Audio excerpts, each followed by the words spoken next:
Bir inson qancha odamni davolasa bo'ladi?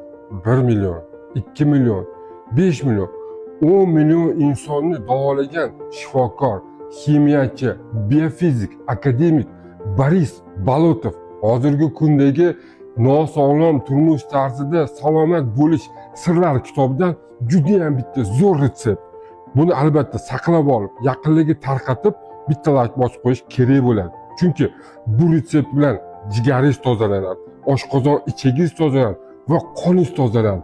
Albatta buni qilish shart bo'ladi.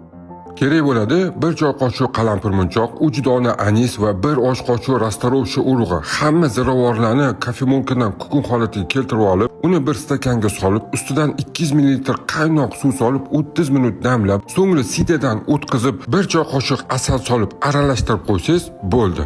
Ushbu damlama sizni jigaringizdagi turli xil kasalliklarni, oshqozon ichak sistemasidagi turli xil kasalliklarni, gijjalar, parazitlar, qurt-murtlarni hammasini, qondagi toksinlarni tozalab beradi. Endi ichilish tartibi undan ham sirli.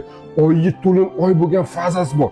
O'sha fazasidan boshlab 15 kun bir mahal kechqurun ichsangiz bo'ldi. Unutmang, sizni kasalligingiz davosi tabiatdadir. Tabiatga ehtiyot qiling. Siz bilan doktor Kamilov, e'tiborga rahmat.